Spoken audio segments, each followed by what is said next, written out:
ನೀವು ಆಕಳ ಹಾಲು ಅಂತ ಹೇಳಿದ್ರು ಮುಂಜಾನೆ ಚಾ ಹಾಲು ಅದರದೇ ತುಪ್ಪ ಅದರದೇ ಮಜ್ಜಿಗೆ ಫುಲ್ ಅಮೃತ ಅಂತ ತಿಳ್ಕೊಂಡು ನೀವು ಹೊಡಿಲಿಗತ್ತೀರಿ. ಯಾರಿಗಾರ ನಿಮ್ಗೆ ಆಸೆ ಇದ್ದ ನಿಮ್ ಮಕ್ಕಳಿಗೆ ಮಕ್ಕಳಾಗಬಾರ್ದು, ಇವು ಷಂಡ್ರ ಆಗ್ಬೇಕು ಅಂತ ಇದ್ರೆ ದಿನ ಅವನಿಗೆ ಜರ್ಸಿ ಆಕಳ ಹಾಲು ಕುಡಿಸ್ಬಿಡ್ರಿ 3 ತಿಂಗಳು ಕಲಸೆ ಅವನಿಗೆ ಮಕ್ಕಳೇ ಆಗಲ್ಲ ಲೈಫ್ ಟೈಮ್. ಅಥವಾ ನಿನ್ನ ಮಗಳಿಗೆ ಅಥವಾ ನನ್ನ ಮಗಳಿಗೆ ಮಕ್ಕಳಾಗಬಾರದು, ಈಕೆ ಬಂಜೆ ಆಗಿ ಉಳಿಬೇಕು ಅಂತ ತೀರ್ಮಾನ ಮಾಡಿದ್ರ ಅಂದ್ರೆ ಕರೆಕ್ಟ್ ಆಗಿ 3 ತಿಂಗಳಿಗೆ ಹಾಲು ಕುಡಿಸ್ರೆ ಆಕೆ ಲೈಫ್ ಟೈಮ್ ಮಕ್ಕಳಾಗಂಗೆ. ನೀವು ಕುಡಿಯೋದಾರ್ಲಾರ್ದು ಅವ್ ಸಣ್ಣ ಕೂಸಿರ್ತಾವ ಹೋಗ್ರಿ ಏನ್ ಪಾಪ ಮಾಡ್ಯಾವ ಮಕ್ಳು ಹಾಲು ಕುಡಿ ಅಂತ ಕುಡಿಸಿ ಅವಕ್ಕೂ ಸತ್ಯಾನಾಶ ಮಾಡ್ಲಾಗ್ತೇವೆ. ಅದಕ್ಕ ಆಕಳ ಹಾಲಿದ್ರು ಕುಡಿಸ್ರಿ, ಇಲ್ಲ ಬಹಳ ಚಂದ ಸುಮ್ಮಿದ್ದು ಬಿಡ್ರಿ. ಆ ಜರ್ಸಿ ಆಕಳ ಹಾಲು ಮಾತ್ರ ಯಾವುದೇ ಕಾರಣಕ್ಕೂ ಕುಡಿಸ್ಬೇಡ್ರಿ. ಅದರಿಂದ ಥೈರಾಯ್ಡ್ ಬರ್ತದ, ಕ್ಯಾನ್ಸರ್ ಬರ್ತದ, ಬ್ರೈನ್ ಟ್ಯೂಮರ್ ಬರ್ತದ, ಏನ್ ಡಿಸೀಸ್ಗಳ ಪಟ್ಟಿ ಮಾಡ್ಯಾರ. ಡೆನ್ಮಾರ್ಕ್ದಾಗ 1 ದಿನಕ್ಕೆ 5 ಲಕ್ಷ ಕೋಟಿ ಲೀಟರ್ ಹಾಲನ್ನ ಸಮುದ್ರಕ್ಕೆ ಹೋಗಿ ಚೆಲ್ತಾರ ಅವ್ರು, ಕುಡಿಬಾರ್ದಂತ. ಮತ್ತ ಅವ್ರೇನ್ ಕುಡಿತಾರೆ ಅಂದ್ರೆ ನಮ್ಮ ದೇಶದಾಗ ಇರುವಂತ A2 ಮಿಲ್ಕ್ ಅನ್ನ ಎಕ್ಸ್ಪೋರ್ಟ್ ಮಾಡ್ಕೊಂಡು ಅವ್ರು ಕುಡಿಲಾತಾರ. ಮತ್ ಅವ್ರ ದೇಶದ ಹಾಲನ್ನ ನಮಗ್ ಕೊಟ್ಟು ನಮಗ್ ಕುಡಿಸ್ಲಾತಾರೆ. ಮತ್ ನೀವೆಂತ ದಾಡ್ರಿ ಇರ್ಬೇಕು? ಕುಡಿಯಂಗಿದ್ರೆ ಎಮ್ಮೆ ಹಾಲು ಕುಡಿದ್ರೆ ಇನ್ನ ಬಹಳ ಚಲೋ. ಈ ಜರ್ಸಿ ಆಕಳ ಮಾತ್ರ ದಯವಿಟ್ಟು ಕುಡಿಬಾರ್ದು. ಅದಕ್ಕೆ ಇನ್ಫಿಟಿಲಿಟಿ ಸಮಸ್ಯೆ ಬಂದದ ಅಂತ ಹೇಳಿ ಮತ್ತ ಅಜ್ಜಾರ ಅದಕ್ಕೂ ಔಷಧಿ ಮಾಡಿಸುವಂತ ಕೆಲಸ ಮಾಡಿಸ್ಯಾರ. ನಾವು 6ರಿಂದ 7 ತಿಂಗಳು ಯಾರ್ಯಾರಿಗೆ ಮಕ್ಕಳು ಆಗ್ತಾ ಇಲ್ಲ ಮನ್ಯಾಗ್ಲೂ ಹೇಳ್ತೀನಿ ವಿಧಾನ ಮಾಡ್ಕೊಳಕ. ನೀವು ಮಾಡಲ್ಲ ಅನ್ನಷ್ಟು ನನಗೆ ಬಹಳ ಭರವಸೆ ಅದ. ಯಾಕಂದ್ರೆ ನನಗೆ ರೈತರ ಮೇಲೆ ಬಹಳ ವಿಶ್ವಾಸ ಅದ. ನಾವ್ ಹೇಳಿದ್ವಿ ಏನೂ ಮಾಡಲ್ಲ ಅಂತ ನನಗೆ ಬಹಳ ಚಂದ ಗೊತ್ತು. ಯಾಕಂದ್ರೆ ನೀವು ಹೆಂಗಂದ್ರೆ ಈ ಕಡೆಲಿಂದ ಕೇಳಿಸ್ಕೊಂಡು ಈ ಕಡೆ ಬಿಟ್ಟು ರೈಟ್ ಹುಚ್ಚಿಡ ನಮ್ಗೇನು ಫಸ್ಟ್ ಬರೋದು ಅವ್ ಹುಚ್ಚಿಡೋದ. ಅವನಿಗೇನ್ ಹಿಂದಿಲ್ಲ ಮುಂದಿಲ್ಲ, ಹೆಂಡ್ರಿಲ್ಲ ಮಕ್ಕಳಿಲ್ಲ, ಅವ್ ಏನ್ ಕೆಲ್ಸದ ಹೇಳ್ತಾರ ಹೋಗ್ತಾನೆ, ನಮ್ ಕೆಲ್ಸ ಇಲ್ಲ ನಡಿ ಅಂತಾರೆ. ಯಾಕಂದ್ರೆ ಪ್ರಸಂಗ ಹಂಗ ಕೂತದ, ಏನೂ ಮಾಡಂಗಿಲ್ಲ. ಪುಷ್ಯ ನಕ್ಷತ್ರ ಅಥವಾ ಅಶ್ವಿನಿ ನಕ್ಷತ್ರದಾಗ ನಿಮ್ ಮನೆಗಿರುವಂತ ಆಕಳಿ ಅದು ಮತ್ತ ಕರ ಹಾಕುವಂತ ಆಕಳ ಇರ್ಬೇಕು. ಅಂದ್ರೆ ಅದು ಕರು ಹಾಕೊಂಡು ಬಂದಿರ್ಬೇಕು, ಬಂದಿ ಇರುವಂತ ಹಸುಗಳಲ್ಲ. ಅದಕ್ಕೆ ಬ್ರಿಸುಲಾ ಪ್ರಾಬ್ಲಮ್ ಅಂತ ಬಂದಿರ್ತದ, ಅದಕ್ಕೆ ಅದು ಕರು ಹಾಕ್ತಾ ಇರಲ್ಲ. ಬರದೇ ಇರುವಂತ ಹಸುಗೆ 1-2 kg ಜೋಳ ತಿನ್ಸೋದು. ಜೋಳ ತಿನ್ಸಿದ ಮೇಲೆ ಅದು ಪಚನ ಮಾಡ್ಕೊಳಕ್ ಆಗ್ಲಾರ್ದ ಸಗಣಿದಾಗ ಆ ಜೋಳ ವಾಪಸ್ ಬರ್ತದ. ಆಮೇಲೆ ಆ ಸಗಣಿದಾಗ ತೊಳೆದ ಆ ಜೋಳ ಇರ್ತದಲ್ಲ, ಆ ಜೋಳನ ಸಪ್ರೇಟ್ ಮಾಡ್ಕೊಂಡು ಆ ಜೋಳದ ಜೊತೆಗೆ ನಿಮ್ ಮನೆಗಿರುವಂತ ಜೋಳದ ಹಿಟ್ಟನಾಗ ಆ ಜೋಳದ ಹಿಟ್ಟನ್ನ ರುಬ್ಕೊಂಡು ಅದ್ರದಾಗ ರೊಟ್ಟಿ ಮಾಡ್ಕೊಂಡು ತಿಂದ್ರ ಯಾರ್ಯಾರಿಗೆ ಮಕ್ಕಳಾಗಲ್ಲ 100% ಮಕ್ಕಳಾಗ್ತಾವ ಅಂತ ನಾವು ಕೇಳ್ಕೊಳ್ತೇವೆ. ಮತ್ತೆ ಇನ್ನೂ ಸುಲಭ ವಿಧಾನ ಏನಪ್ಪಾ ಅಂದ್ರೆ, ಇದು ಒಬ್ರೊಬ್ರಿಗೆ ಅಸಹ್ಯ ಅನಿಸ್ತದ, ಒಬ್ರೊಬ್ರು ತಿನ್ಬೇಕು ಅನಿಸ್ತದ, ಒಬ್ರೊಬ್ರಿಗೆ ತಿನ್ಬಾರ್ದು ಅಂತ ಅನಿಸ್ತದ. ಅವ್ರವರ ಪ್ರಕೃತಿ, ಅವ್ರವರ ಆಸೆ. ಇನ್ನೂ ಸುಲಭ ಏನಪ್ಪಾ ಅಂದ್ರೆ, ನಿಮ್ ಕಡೆಗಂತೂ ಕಬ್ಬು ಲೆಕ್ಕ ತಪ್ಪು ಸಿಗ್ತದ. ಕಬ್ಬಿನ ಹಾಲ್ನಾಗ ನಿಮ್ಮಲ್ಲಿ ಫ್ರೆಶ್ ಏನ್ ಕಬ್ಬು ಹಾಲು ಸಿಗ್ತದ, ಆ ಕಬ್ಬಿನ ಹಾಲ್ನಾಗ ಸ್ವಲ್ಪ ಸುಣ್ಣ ಹಾಕೊಂಡು, ಮತ್ತೆ ನಿಮ್ಗೊಂದು ಪೌಡರ್ ಇವರೇ ಮಾಡಿ ಕೊಡ್ತಾರೆ. ಒಂದು ಪೌಡರ್ ಅದ, ಅದು ನಾವ್ ಹೇಳ್ಕೊಟ್ಟೇನೆ. ಯಾಕಂದ್ರೆ ನೀವ್ ಹೇಳಿದ್ರೆ ಕೆಡಿಸ್ತೀರ, ಅದು ನನ್ಗೆ ಗೊತ್ತು. ಅದು ಪೌಡರ್ ಸಿಗ್ತದೆ, ಅದನ್ನ ಒಂದ್ ಅರ್ಧ ಚಮಚ ಪೌಡರ್ ಹಾಕೊಂಡು ಕಲಿಸಿ ಕರೆಕ್ಟಾಗಿ 45 ದಿನ ಅದನ್ನ ಕುಡಿದ್ರಂದ್ರ ಕಬ್ಬಿನ ಹಾಲ್ನಾಗ 100% ಮಕ್ಕಳು. ಅದನ್ನ ಏನ್ ಮಾಡಿದ್ವಿ ಅಂದ್ರೆ, ಹುಣಸೆ ಬೀಜದ ಪೌಡರು ಅದ್ರ ಜೊತೆ ಕೆಲವೊಂದು ಗಿಡಮೂಲಿಕೆಗಳ ಹಾಕಿದ್ವಿ, ಬರೀ ಅದೊಂದೇ ಇಲ್ಲ. ಅದನ್ನೆಲ್ಲ ಹಾಕಿ ಜಸ್ಟ್ ಹಾಲ್ನಾಗ ಕುಡಿದ್ರೆ, ಅದಕ್ಕೆ ನಾವೇನ್ ಮಾಡಿದ್ವಿ ಅಜ್ಜಾರು, ಇದು ಹಿಂಗಾದ್ರೂ ಕುಡಿಯಂಗಿಲ್ಲ ಮಂದಿ ಏನಾರ ಮಾಡ್ಬೇಕಿದ ಅಂದ್ರೆ, ಅದಕ್ಕೆ ನಾ ಏನ್ ಮಾಡಿದ್ವಿ, ಅದಕ್ಕೂ ಬಾಟಲ್ ಮಾಡಿ ಇಟ್ಟೇವ್ ನಾವು. ಈಗ ಅದ್ರದ್ದು ಜ್ಯೂಸ್ ಮಾಡಿ, ಇನ್ಫಿಟಿಲಿಟಿ ಸಮಸ್ಯೆ ಇದ್ದವ್ರು ಈ ಜ್ಯೂಸ್ ಕೊಟ್ಟಿದಪ್ಪ ಅಂತ ಹೇಳಿ ಅದನ್ನ ಲಾಂಚ್ ಮಾಡೋರಿದ್ವಿ. ಜಸ್ಟ್ ಅದನ್ನ 45 ದಿವಸ ಗಂಡ ಹೆಂಡತಿ ಇಬ್ರು ಜ್ಯೂಸ್ ಕುಡಿದ್ರ ಅಂದ್ರೆ 100% ಮಕ್ಕಳಾಗ್ತಾವ. ಇವೆಲ್ಲ ಯಾಕೆ ಕೇಳಬೇಕಾಗಿದೆ ಅಂದ್ರೆ, ಮುಂದಿನ ಸಂತತಿಯ ಪ್ರಶ್ನೆನೂ ಆಗ್ಯದ. ಯಾಕಂದ್ರೆ ಪ್ರತಿಯೊಂದನ್ನು ನಾವು ಯೋಚನೆ ಮಾಡ್ಬೇಕಾಗಿತ್ತು. ಮೊದಲು ಏನ್ ಮಾಡ್ಬೇಕಾಗಿತ್ತು, ನೀವು ಮಾಡ್ಬೇಕಾಗಿತ್ತು. ಈಗ ಉಲ್ಟಾ ನಾವ್ ಮಾಡ್ಬೇಕಾಗಿತ್ತು. ದೇಶದ ಸ್ಥಿತಿ ಏನಪ್ಪಾ, ನಮ್ಮ ಹಣೆ ಬರ ಏನಪ್ಪಾ, ನಮ್ಗೆ ಹೆಂಗ್ ಚಿಂತೆ ಅಂದ್ರೆ, ಮುಂದೆ ಜಾಸ್ತಿ ಹುಟ್ಟು ಅಂದ್ರೆ ಮಠಕ್ಕೆ ಏನಾದ್ರು ತಂದು ಕೊಡ್ತಾವ, ಇವೇ ಇಲ್ಲ ಅಂದ್ರೆ ನಮ್ದು ಹೆಂಗ್ ನಡಿಬೇಕು ಅಂತ ನಮ್ ಚಿಂತೆ. ಈಗ ನೀವೇ ಮಕ್ಕಳು ಹುಟ್ಟಿಸ್ಲಿ, ಮತ್ ನಮ್ ಮಠಾರ ಅದು ಮುಂದೆ ಹೋಗ್ಲಿ. ಅದ್ರಾಗೆ ಯಾವಾರ ಹುಟ್ಟಿದ ಒಂದು ಮಠಕ್ಕಾರ ಕೊಡ್ತೇನೆ, ಅದು ಇಲ್ಲ. ಏನಾಗ್ಬೇಕು, ಡಾಕ್ಟರ್ ಆಗ್ಬೇಕು, ಇಂಜಿನಿಯರ್ ಆಗ್ಬೇಕು, ವಕೀಲ ಆಗ್ಬೇಕು. ಅದ ಒಬ್ರ ನನ್ನ ಮಗ ಸ್ವಾಮಿ ಆಗ್ಲಿ ಅಂತೀರ, ಸತ್ರ ಎಲ್ಲರೂ ಬಯಸೋದು ಅಡ್ಡೆ, ಒಟ್ಟು ನೌಕರಿ ಸಿಗಬೇಕು, ಆಳಾಗಿ ದುಡಿಬೇಕು. ಯಾವತ್ತು ಮಾಲಕ ಆಗಲಿ ಅಂತ ನೀವು ಚಿಂತನೆ ಮಾಡ್ತಾ ಇಲ್ಲ. ಮಕ್ಕಳನ್ನ ಮಾಡ್ಬೇಕಾದ್ರೆ ಮೂರನೇ ಕೆಲಸ ಮಾಡ್ರಿ. ಒಂದು ದೇಶಕ್ಕಾಗಿ ಕೊಡ್ರಿ, ಅಥವಾ ಎಲ್ಲರಿಗೂ ಅನ್ನ ಕೊಡುವಂತ ರೈತನಾಗಿ ಮಾಡ್ರಿ. ಇವೆರಡೂ ಮಾಡಕ್ಕಾಗಿರೋ ಸ್ವಾಮಿರ ಮಾಡ್ರಿ. ಯಾಕಂದ್ರೆ ದೇಶ ಉಳಿಸೋದು ಇವ್ ಮೂವರೇ ಈಗ ಸದ್ಯಕ್ಕೆ. ಆ ಗಡಿ ಭಾಗದಾಗ ಅವ್ರು ನೋಡಮ್, ನೀವೆಲ್ಲ ಸ್ಟ್ರೈಕ್ ಮಾಡ್ತೀರ ಹೌದಿಲ್ಲ? ಒಂದಿನ ಸೈನಿಕರು ಸ್ಟ್ರೈಕ್ ಮಾಡಿದ್ರೆ ಏನಾಗ್ತದೆ ನಿಮ್ಗೆ ವಿಚಾರ ಮಾಡಿ. ಇವತ್ತಲಿಂತ 7 ದಿನ ಸ್ಟ್ರೈಕ್ ಮಾಡ್ತೀವಪ್ಪ ಅಂತ ಸುಮ್ ಕೂತ್ ಬಿಡೋದು. ಇರಂಗಿವೆ ನಾವು. ಈ ಕಡೆ ಚೀನಾದವ್ರು ಹೊಡಿತಾರೆ, ಈ ಕಡೆ ಶ್ರೀಲಂಕಾದವ್ರು ಹೊಡಿತಾರೆ, ಈ ಕಡೆ ಪಾಕಿಸ್ತಾನದವ್ರು ಹೊಡೋದು, ದೇಶನೇ ಬರ್ಬಾದ್ ಮಾಡ್ತಾರೆ. ಮತ್ತೆ ಇವ ರೈತ 1 ವರ್ಷ ನಾ ಸ್ಟ್ರೈಕ್ ಮಾಡತ್ತೇನೆ ಅಂತ ವಿಚಾರ ಮಾಡಿದ್ನ ಅಂದ್ರ ವಸ್ತು ಉಪವಾಸ ಆಯ್ತಾವ ಕುಂತಲ್ಲಿ ತಿಂತಾರ ಏನು? ಅವ್ರು ಸ್ಟ್ರೈಕ್ ಮಾಡಿದ್ರ ಬಂದು ಹೊಕ್ ಹೊಡಿತಾರ, ಇವ್ರು ಸ್ಟ್ರೈಕ್ ಮಾಡಿದ್ರ ಅಲ್ಲಿರ್ಲಾರ್ದ ಸಾಯ್ತೀವಿ. ಮತ್ತೆ ಈ ಸ್ವಾಮಿಗಳು ಪ್ರವಚನ ಮಾಡ್ಲಾರ್ದು ಬಿಟ್ರ ಅಂದ್ರೆ ನೀವು ಉತ್ಸಾಹ ತಿರುಗುತ್ತೀರ ಅಂತ ನಮ್ಗೆ ಗ್ಯಾರಂಟಿ ಅವ. ಮತ್ತ ಅವಾಗ ದಾರಿ ತಪ್ಪಿದ ನೆಟ್ಟಗ್ ಮಾಡ್ಬೇಕಂದ್ರೆ ಯಾರು ಮಾಡ್ಬೇಕು? ಸ್ವಾಮಿಗಳೇ ಮಾಡ್ಬೇಕು.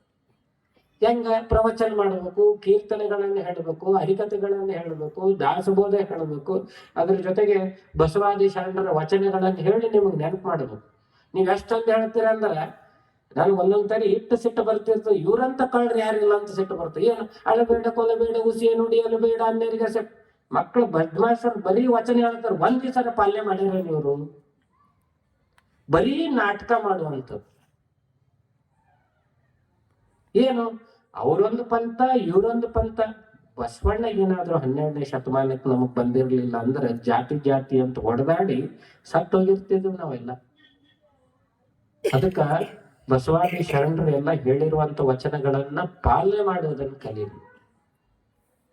ಬರೀ ನಾಟಕ ಮಾಡುವಂಥದ್ದು, ಸುಮ್ಮನೆ ಕೇಳುವಂಥದ್ದು ದಯಮಾಡಿ ಮಾಡಬಾರ್ರಿ. ಮಾಡಕ್ಕಿಂತಲೂ ಸುಮ್ಮನಿರೋದು ಬಹಳ ಚಲೋ. ರೂಢಿಸ್ಕೊಳ್ತೀರಿ, ಪೂರ್ಣ ಪ್ರಮಾಣವಾಗಿ ರೂಢಿಸ್ಕೊಳ್ಬೇಕು. ರೂಢಿಸ್ಕೊಳ್ಳಿಲ್ಲ ಬಿಟ್ಟು ಬಿಡ್ಬೇಕು. ಎರಡಕ್ಕಿಂತ ಡೇಂಜರ್ ಅಂದ್ರೆ ಆ ಕಣ್ಣು ಕಾಲಿ ಟಿಕಣ್ಣು ಕಾಲಿಡೋ ಮಂದಿ ಅದಲ್ಲ, ಅದೇ ಬಹಳ ಡೇಂಜರ್. ಆಗ್ಲೇ ಹೇಳಿದ್ರು ಅವ್ರು ಕೆಲವೊಂದು ಶಬ್ದಗಳಲ್ಲಿ. ಊದಿನ ಕಡ್ಡಿ ಬೆಳೆದವ್ರು ಬೆಳೆತಿರ್ತಾರೆ, ಗಂಟಿ ಬಾರಿಸ್ತಾ ಇರ್ತಾರೆ. ನೀವ್ ಹೆಂಗಂದ್ರೆ ಏನ್ ಮಾಡ್ತಾರ ನೋಡ ಮನ ಮಂದಿಗೆ. ಇಷ್ಟು ದಿವಸ ಗುಡಿಗೆ ಹೋಗಿರಲ್ಲ, ಎಲ್ಲರೂ ದೇವಸ್ಥಾನಕ್ಕೆ ಹೋಗಿರಿ. 5 ನಿಮಿಷದಾಗ ಮುಗಿತದ. 9:25 ದೇವಸ್ಥಾನಕ್ಕೆ ಹೋದಾಗ ಯಾವತ್ತಾದ್ರೂ ನೀವು ಮಂತ್ರದ ಅರ್ಥ ಕೇಳಿರೇನ? ಅರ್ಚಕರಿಗೆ ಯಾವತ್ತೂ ಕೇಳಿಲ್ಲ. ಪಂಚಾಂಗ ಅಂದ್ರೆ ಏನಂತ ಗೊತ್ತಾ? ಹೋಗ್ಲಿ, ಅದು ಗೊತ್ತಿಲ್ಲ. ಯಾಕೆ ಗೊತ್ತಿಲ್ಲ ಅಂದ್ರೆ ಮೊದಲನೇ ಮಾತಿನ ಸನಾತನ ಧರ್ಮದವರೇ ಅಲ್ಲ. ಯಾರು? ಈ ಕಡೆ ಕ್ರಿಶ್ಚಿಯನ್ಸರು ಅಲ್ಲ, ಈ ಕಡೆ ಬಸವ ತತ್ವಪ್ಪರು ಅಲ್ಲ, ಈ ಕಡೆ ಸನಾತನ ಧರ್ಮದವರು ಅಲ್ಲ, ಈ ಕಡೆ ಲಿಂಗಾಯತರು ಅಲ್ಲ, ಈ ಕಡೆ ಬ್ರಾಹ್ಮಣರು ಅಲ್ಲ. ಮತ್ ಯಾರು ನಾವು? ಎಡಬಿಡಂಗಿಗಳು ಅಂತಾರಲ್ಲ ಹಂಗ. ನಾ ಗರ್ಕ ನಾ ಘಾಟ್ಕ ಅಂತಾರ ನಮ್ಮಲ್ಲಿ. ಅದ್ರ ಮನಿಗೂ ಹತ್ತಲ್ಲದು, ಘಾಟಿಗೂ ಹತ್ತಲ್ಲ. ಏನು? ನಾವೆಲ್ಲರೂ ದಿನಾಂಕಗಳನ್ನ ನೆನ್ಪಿಟ್ಟಿವಿ. ನೀವೆಲ್ಲ ಹುಟ್ಟಿದ ದಿನಾಂಕ ನೆನ್ಪಿಟ್ಟಿರಿ ಹೌದಾ? ನಾವ್ ಯಾವ ಡೇಟಿಗೆ ಹುಟ್ಟಿದೀವಿ ಅಂತ, ಯಾವ ಸಂವತ್ಸರದಲ್ಲಿ ಹುಟ್ಟಿದೀವಿ, ಯಾವ ಅಯನದಲ್ಲಿ ಹುಟ್ಟಿದೀವಿ, ಯಾವ ಪಕ್ಷದಲ್ಲಿ ಹುಟ್ಟಿದೀವಿ, ಯಾವ ತಿಥಿ ದಿವಸ ಹುಟ್ಟಿದೀವಿ, ಯಾವ ನಕ್ಷತ್ರ ದಿವಸ ಹುಟ್ಟಿದೀವಿ ಅಂತ ಯಾರಿಗಾರ ನೆನಪದೇನು? ಸಾಧ್ಯನೇ ಇಲ್ಲ. ಯಾರೋ 100 ಮಂದ್ಯಾಗ ಒಬ್ಬರು. ಮತ್ತು ಹುಟ್ಟಹಬ್ಬ ಆಚರಿಸೋದು ಹಂಗೆ, ತಿಥಿಗಳು ಮಾಡೋದು ಹಂಗೆ, ಎಲ್ಲ ಉಲ್ಟಾ ಸೀದಾ. ಅದಕ್ಕೆ ಸಂಸ್ಕಾರ ಕೆಟ್ಟದ. ಅದಕ್ಕೆ ಸನಾತನ ಧರ್ಮ ಅಥವಾ ಧರ್ಮ ಅಂತ ಉಳಿಸೋದಾದ್ರೆ ಮೊದಲು ಯತಿಗಳು ಏನ್ ಹೇಳ್ತಾರ ಅದನ್ನ ಕಲಿಯುವಂಥದ್ದು ಮಾಡಿ. ಇಲ್ಲ ಅಂದ್ರೆ ಎಲ್ಲವೂ ಕೆಟ್ಟ ಹೋಗ್ತವೆ. ಇವತ್ತು ಯಾವ ಡೇ ಆಗಪ್ಪ? ಈ ಯುವಕರಿಗೆ ಬಹಳ ಚಂದ ಗೊತ್ತಿರ್ತದೆ. ಯಾವ ಡೇ? Valentine's day. ಮುದುಕರು ಹೇಳಾಗತ್ತ ಕೀಳೋಡ ಮಾತ್ರ. ಹುಡುಗರು ಹೇಳಿದ್ರೆ ಏನಾದ್ರು ನಡೆದಿರ್ತು.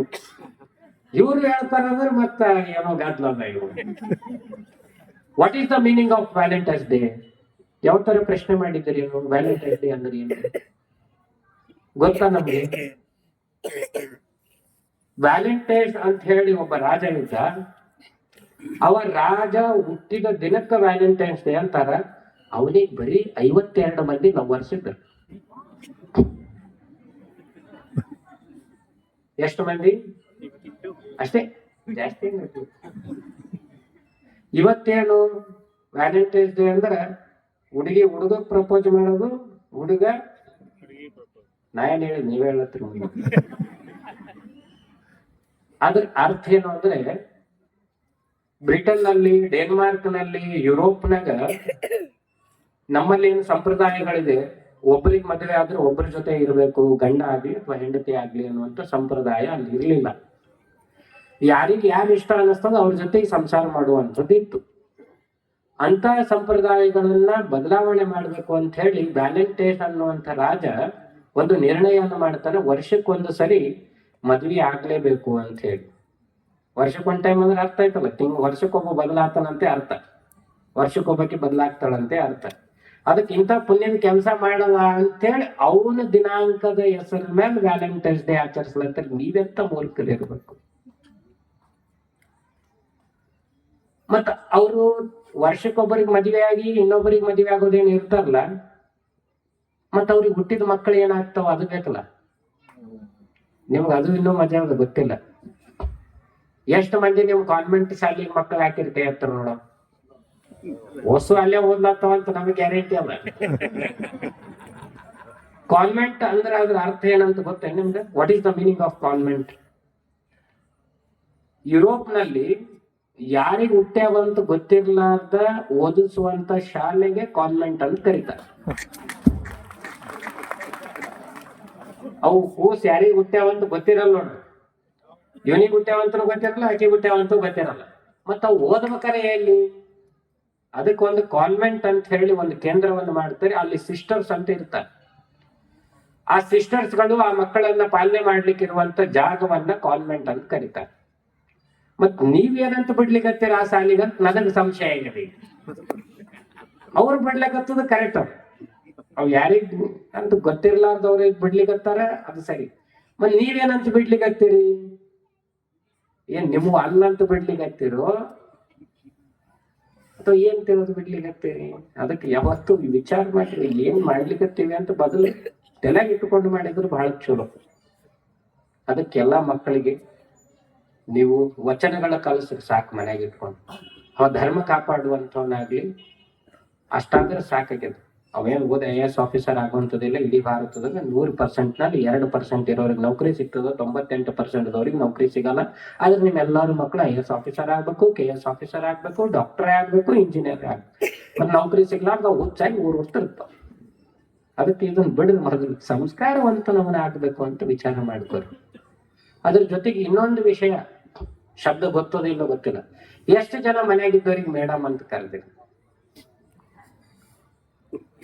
ಮೇಡಮ್ ಅಂತ ಕರಿತೀವಿ ನಾವು, ಕರ್ದೀವಿ. ಮನೆಗೆ ಅಕ್ಕ ತಂಗಿರಿಗೂ ಕರ್ದೀವಿ, ಹೆಣ್ತಿಗೂ ಕರ್ದೀವಿ, ನಮ್ಮಲ್ಲಿ ನೌಕರಿ ಮಾಡೋರಿಗೂ ಕರ್ದೀವಿ, ನಮ್ ತಾಯಿಗೂ ಕರ್ದೀವಿ. ಅದ್ರ ಅರ್ಥ ಏನಾದ್ರು ಯಾವ ತರ ಹುಡುಕಿದಿರೇನು ನೀವು? ಅದ್ರ ಅರ್ಥ ಏನಾದ್ರು ನಿಮ್ಗೆ ಗೊತ್ತದೇನೋ? ಯುರೋಪ್ ನಲ್ಲಿ ವೇಶ್ಯವಾಟಿಕೆ ಮಾಡುವಂತ ಸ್ಥಳದ ಅಡ್ಡ ಏನ್ ಇರ್ತಾಳಲ್ಲ, ನಡ್ಸ್ಕೊಂಡು ಹೋಗಕ್ಕೆ, ಆಕಿಗೆ ಮೇಡಮ್ ಅಂತ ಕರೀತಾರ. ಮತ್ ನೀವ್ ಯಾರಿಗೆ ಕರಿಲಾಕತ್ತೀರಿ? ನಿಮ್ ಮನೆಯಾಗಿದ್ದೀರಿ ಕರಿಲಾಕ್ತೀರಿ. ನೀವು ನಿಮ್ಗಿಂತ ಖುಷಿ ಅವ್ರು ಪಡ್ತಾರೆ. ನಮಗ್ ಮೇಡಮ್ ಅಲ್ಲಿ ಅಂದ್ರೆ ಅವ್ರ ಸಿಟಿಗೆ ಇರ್ತಾರೆ. ಅವ್ರ ಪರಿಸ್ಥಿತಿ ಬೇರೆ, ನಿಮ್ ಪರಿಸ್ಥಿತಿ ಬೇರೆ. ಅದಕ್ಕೆ ದಯಮಾಡಿ ಸಂಸ್ಕಾರವಂತರಾಗ್ರಿ. ಯಾವತ್ತು ಯಾವುದೇ ಶಬ್ದಗಳನ್ನ ನಾವು ಉಚ್ಚಾರಣೆ ಮಾಡೋಕ್ಕಿಂತ ಮೊದಲು ಆ ಶಬ್ದದ ಅರ್ಥ ತಿಳ್ಕೊಳ್ರಿ. ನಮ್ಗೆ ಇದೆಲ್ಲ ಹೆಂಗ್ ಗೊತ್ತಾಯ್ತು ಅಂತ ಮತ್ತೆ ನಿಮಗ್ ಪ್ರಶ್ನೆ ಬರ್ತಿರ್ಬೋದು. ರಾಜುಭಾಯಿ ದೀಕ್ಷಿತ್ ಅಂತ ಇದ್ರು. ನಾವು ರಾಜುಭಾಯಿ ದೀಕ್ಷಿತರ ಫಾಲೋವರ್ಸ್, ಸ್ವದೇಶಿ ಆಂದೋಲನದಲ್ಲಿ ಅವ್ರ ಜೊತೆಗಿದ್ದವರು. ಅವ್ರಿಗೆ ಹೇಳಿದ ರೀತಿಯಲ್ಲಿ ನಡ್ಕೊಂಡು ಹೋಗ್ತಿದ್ವಿ. ಅದಕ್ಕೆ ಅವ್ರ ಎಲ್ಲಾ ವಿಚಾರಗಳು ಕುಂದಿರ್ಸಿ ಹೇಳ್ತಿದ್ರು. हमारा देश में ये सब हो रहा है, हमारा देश का स्थिति ये है, आगे ऐसा होने वाला है, देश का ಉದ್ಧಾರ करना है तो हम सब लोग सही से रहना है ಅಂತ ಹೇಳಿ. ಅದಕ್ಕೆ ಸ್ವದೇಶಿ ಆಂದೋಲನ ಪ್ರಾರಂಭ ಮಾಡಿದ್ದು ನಮ್ಮ ದೇಶದ ವಸ್ತುಗಳನ್ನು ನಮ್ಮ ದೇಶದಲ್ಲೇ ಖರೀದಿಯಾಗಿ ನಮ್ಮ ದೇಶದ ಆರ್ಥಿಕ ಸ್ಥಿತಿ ಸರಿಯಾಗ್ಬೇಕು ಅನ್ನುವಂತ ಕಾರಣಕ್ಕೆ ಅವ್ರು ಮಾಡಿದ್ರು. ಅವ್ರು ಎಷ್ಟು ದೊಡ್ಡ ಜ್ಞಾನಿಗಳಾಗಿದ್ರು ಅಂದ್ರೆ, ಕಲಿಯುಗದಾಗ ಭವಿಷ್ಯ ಸ್ವಾಮಿ ವಿವೇಕಾನಂದರು ಬಿಟ್ರೆ ಅವರಷ್ಟು ಜ್ಞಾನ ಯಾರಿಗೂ ಇಲ್ಲ ಅಂತ ನಾ ತಿಳ್ಕೊಂಡಂಥದ್ದು. ಅದ್ರ ನಮ್ ದುರ್ದೈವ ಏನಂದ್ರೆ, ಯಾರ್ಯಾರು ಶಾಣ ಇರ್ತಾರ ಅವ್ರು ಜೈಲಲ್ಲಿ ಓದ್ತಾವ. ಮತ್ ನಾವು ಬಟ್ಟಿವಾರಿ ಏನು, ಅವ್ ಶಾಣೆ ಇದ್ದು ವಾಡದಾರ ಹೊಡಿತೀವಿ, ಇಲ್ಲ ಕಲಾಸಾರ ಮಾಡ್ತೀವಿ. ಅವ್ರಿಗಾಗಿದ್ದು ಅದೇ. ಅವ್ ಬದುಕಿದ್ರೆ ದೇಶಕ್ಕೆ ಬಹಳಷ್ಟು ಸಮಸ್ಯೆ ಆಗ್ತದಂತೆ ಸಮಸ್ಯೆ ಆಯ್ತು. ಸಮಯ ಆಗಿದೆ. ಇಷ್ಟೊತ್ತು ಶ್ರದ್ಧಾ ಭಕ್ತಿಯಿಂದ ನಮ್ಮ ಮಾತುಗಳನ್ನು ಕೇಳಿಸ್ಕೊಂಡಂತ ತಮ್ಮೆಲ್ಲರಿಗೂ